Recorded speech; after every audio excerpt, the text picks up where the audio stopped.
पाकिस्तान और सऊदी अरब का बाहमी शराकतदारी को नई बुलंदियों तक पहुंचाने का आज़म। वज़ीर-ए-आज़म शहबाज शरीफ की सऊदी वली-ए-अहद शहज़ादा मोहम्मद बिन सलमान से मुलाकात। इक़्तिसादी, तिजारती, सरमायाकारी, तवानाई और दिफाई शोबों में ताउन बढ़ाने पर गुफ्तगू। वज़ीर-ए-आज़म ने अहम शोबों में सरमायाकारी बढ़ाने के लिए सऊदी अरब के आज़म को सराहा। दोनों रहनुमाओं का दिफाई और सिक्योरिटी ताउन मजबूत बनाने के आज़म का यादा।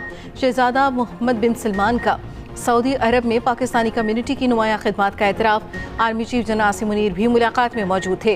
वज़ीर-ए-आज़म ने एक्स पैगाम पर लिखा, सऊदी वली-ए-अहद से मुलाकात में बाहमी ताउन के फ़रोग़ के लिए तामीरी गुफ्तगू हुई।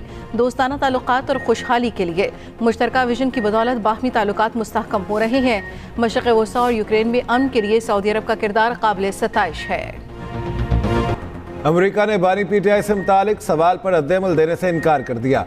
ब्रीफिंग के दौरान एक सहाफ़ी के सवाल पर तर्जुमान अमेरिकी महकमा खारिजा टैबी ब्रूस ने कहा, किसी दूसरे मुल्क के अंदरूनी मामलात पर बात नहीं की जाएगी। सदर डोनाल्ड ट्रंप की सोच से मुतालिक चाहें तो व्हाइट हाउस से भी पूछ लें। सदर ट्रंप और वज़ीर खारिजा मार्को रूबियो ने वाज़ेह किया है कि हमें कुरैर्स की परवाह है, अमेरिका को अपने पड़ोसियों की परवाह है। टैमी ब्रूस ने इसके जवाब के बाद सवाल करने वाले का शुक्रिया अदा किया और अगले सहाफ़ी के सवाल की तरफ बढ़ गए।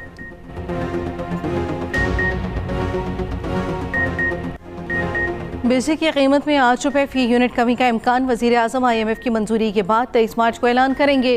ज़राए के मुताबिक बिजली की कीमत में कमी का इतलाक़ 1 अप्रैल 2025 से होगा। सार्फिन को मई से कम बिल मौसूल होंगे। हुकाम के मुताबिक ₹4.73 फी यूनिट मुस्तकिल एडजस्टमेंट होगी।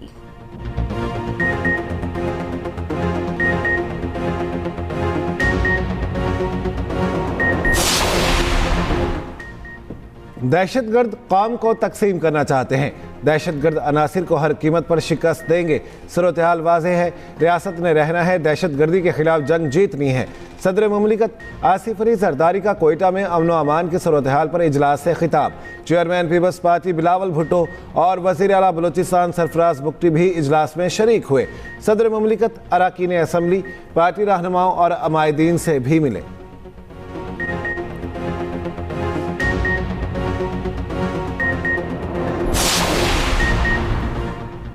अपोजिशन इत्तेहाद का ईद के बाद अमन अमान की सूरत हाल पर ऑल पार्टीज कॉन्फ्रेंस बुलाने का ऐलान। हुकूमत के अलावा तमाम सियासी जमातों को दावत दी जाएगी। अपोजिशन इत्तेहाद ने तहरीक मुनाज़म करने के लिए ज़ेली कमेटियाँ भी तश्कील दे दी। असद कैसर राब्ता कमेटी की सरबराही करेंगे। साबिक सेनेटर मुस्तफ़ा नवाज खोकर की रिहाइशगाह पर अपोजिशन जमातों की बैठक। अफ्तार डिनर के बाद अपोजिशन जमातों की सियासी अमूर पर मुशावरत। ज़राए के मुताबिक मौलाना फजल रहमान ने मुल्की मसाइल का हल आइन की हुक्मरानी को करार दिया। सरबराह JUI की गज़ा में इसराइली बर्बरियत की मज़म्मत। महमूद खान अचकज़ई ने आइन पर अमल को मसाइल का हल करार दिया। कहा, आइन पर अमल से ही दहशतगर्दी और खराबियों से निकला जा सकता है।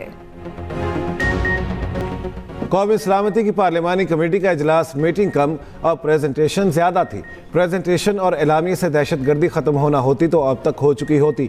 वज़ीर आला खैबर पख्तूनख्वा अली अमीन गंडापुर का कहना है, पहले अफ़गानिस्तान रूस जंग को जहाद करार दिया गया, फिर अमेरिका के हमले पर हमारी पॉलिसी तब्दील हुई। अफ़गानिस्तान के साथ हमारी तवील सरहद है, बातचीत ज़रूरी है। एक इंटरव्यू में अली अमीन गंडापुर का कहना था, खैबर पख्तूनख्वा में किसी सूरत ऑपरेशन की इजाज़त नहीं देंगे। जिसने 9 मई को पार्टी पॉलिसी की खिलाफ वर्जी की, उसकी मजम्मत करते हैं। चेयरमैन PTI बैरिस्टर गौहर ने मीडिया से गुफ्तगू में कहा, अली अमीन गंडापुर ने इजलास में PTI का मौक़िफ़ बयान किया। दहशतगर्दी के खिलाफ सबको एक होकर सोचना होगा।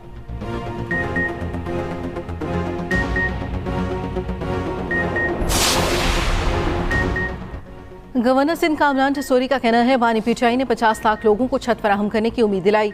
नौकरियों के लिए 1 करोड़ लोगों का दिल दुखाया। 1 करोड़ अफराद की बद्दुआओं के सबब आप जेल में हैं। बानी PTI को आखिरी अशरे में माफ़ी मांगनी चाहिए। कामरान ठसोरी का मजीद कहना था, आपने ट्रंप इंतजामिया से उम्मीद लगाई थी, वो मायूसी में तब्दील हो रही है। PTI डोनाल्ड ट्रंप के घुटनों पर हाथ रखने के बजाय माफ़ी मांगे।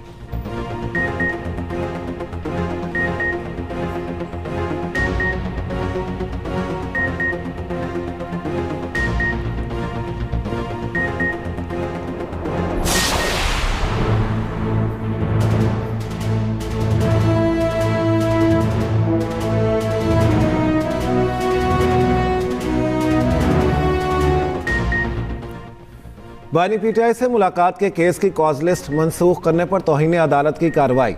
इस्लामाबाद हाई कोर्ट के डिप्टी रजिस्ट्रार जुडिशल अदालत में पेश हुए।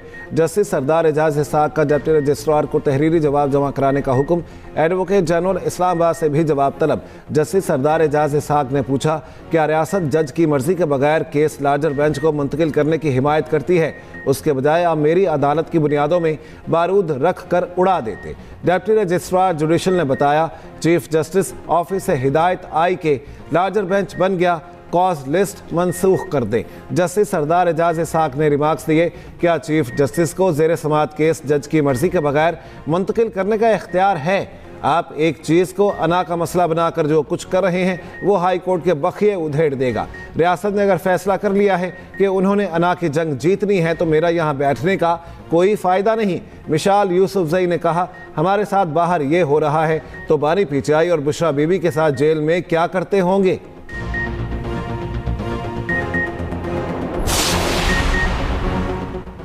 सुप्रीम कोर्ट में एंटी करप्शन हॉटलाइन कायम। चीफ जस्टिस याह्या अफरीदी का कहना है कोई रिश्वत तलब करे तो इत्तला दें, शिकायत फौरी सुनी जाएगी, नाम खुफिया रखा जाएगा। रिश्वत और सिफारिश से मुतालिक अदम बर्दाश्त की पॉलिसी पर अमल पैरा हूँ।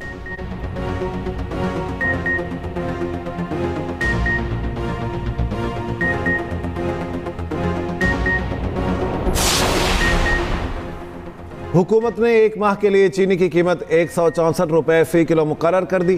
चीनी की एक्स मिल कीमत 159 रुपये फ़ी किलो मुकर्रर। नायब वज़ीर आज़म इसहाक डार ने चीनी की कीमतों से मुतालिक इजलास में कहा मुल्क में चीनी की कोई किल्लत है ना होगी, चीनी की कीमत में इजाफा किसी सूरत कबूल नहीं।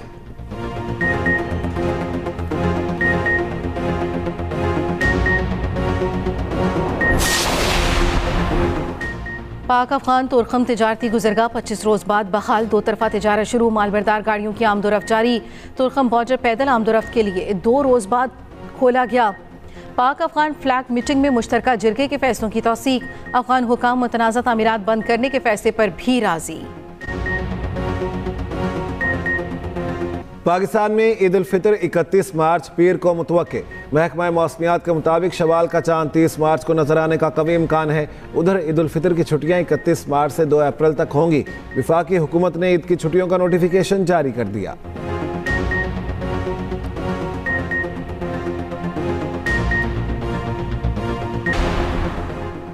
इस्लामाबाद में एहतजाज से निपटने के लिए 5 साल में 1 अरब 35 करोड़ रुपए से ज़ायद खर्च। वज़ीर दाखिला मोहसिन नकवी की जानिब से तहरीरी जवाब कौमी असम्बली में पेश। जवाब में कहा गया 2019-20 में एहतजाज से निपटने के लिए 15 करोड़ 77 लाख रुपए खर्च किए। 2020-21 में 9 करोड़ 61 लाख, 2021-22 में 27 करोड़ 79 लाख रुपए खर्च हुए। 2022-23 में 72 करोड़ 40 लाख, 2023-24 में 10 करोड़ रुपए खर्च आया।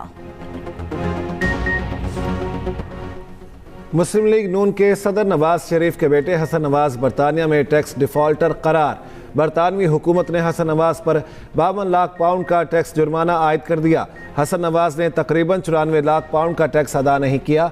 हसन नवाज ने टैक्स चोरी से बचने के लिए गुज़श्ता साल खुद को दिवालिया डिक्लेयर कर दिया था। बरतानवी हुकूमत ने सरकारी वेबसाइट पर तफसीलात शेयर कर दी।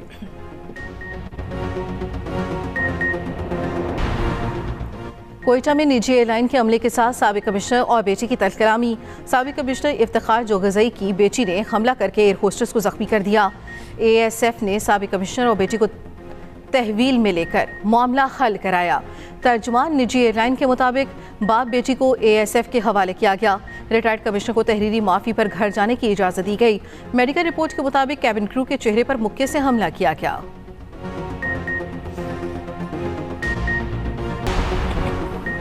सिंध हाई कोर्ट का नाबीना वकील सैयद सादिक हुसैन को जुडिशल मजिस्ट्रेट भर्ती करने का हुक्म।